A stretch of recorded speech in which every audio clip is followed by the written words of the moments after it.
On the day of our wedding anniversary, I found out I was pregnant. I slipped through the rain to the private lounge where Daryl was spending the evening, wanting to surprise him. Outside the door, through the gap left ajar, I heard him talking with his friends about a surprise he had planned for our wedding.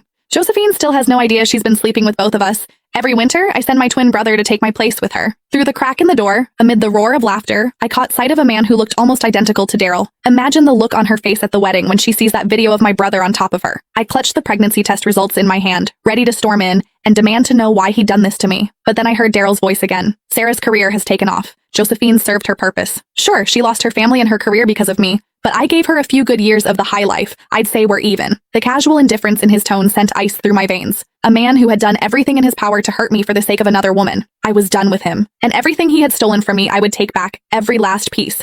Inside the private lounge, the men kept egging each other on. Come on, Daryl, you've lost 3 rounds of dice in a row. You owe us something juicy. What's this big surprise you've got planned for Josephine at next week's makeup wedding? I stood outside the door, heart brimming with sweetness. 3 years since we'd signed the marriage certificate, and Daryl had been so consumed by work that the wedding kept getting pushed back. Now I was going to bring our baby along and finally make it complete. Ha! Bro, Josephine is such a fool. She has absolutely no clue you've got an identical twin brother. What do you guys think? If she finds out at the wedding that the man keeping her warm every winter was actually me, and then she sees our little bedroom video, will she lose it right there on the spot? The laughter inside swelled even louder. My legs buckled, and I nearly collapsed. I stepped forward, pressed myself against the doorframe, and peered through the gap.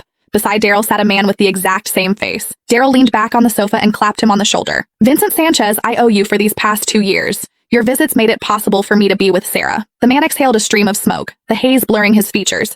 I don't get it, bro. Sarah was your college crush, so why'd you marry Josephine? Even in bed, she's boring as hell. I'm so sick of her. The men who usually greeted me with fawning smiles and called me Mrs. Sanchez were now leering and cracking vulgar jokes. I stood frozen, struck as if by lightning, unable to move, but the fury inside me burned hotter with every second. I drew a deep breath, gripped the door handle, and steeled myself to charge in and confront Daryl.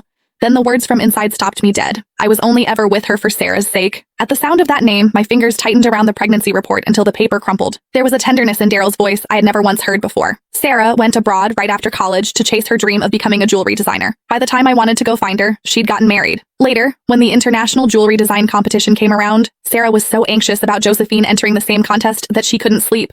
It broke my heart. I knew I had to help her. Gasps of admiration erupted around the room, everyone praising his devotion. I stood outside the door, and the memory of that accident years ago crashed over me. Cold sweat soaked through the back of my dress. The man on the sofa wore an expression of pride and tender indulgence. None of you would ever guess. I personally planned Josephine's car accident, so she'd miss the competition. Sarah sailed to victory using the designs I gave her. Josephine's so stupid. She even saw the winning piece afterward and said it looked familiar, but she never figured out I'd stolen her work. The only regret is that I accidentally killed her parents too. After that, I couldn't leverage their connections in the jewelry world anymore.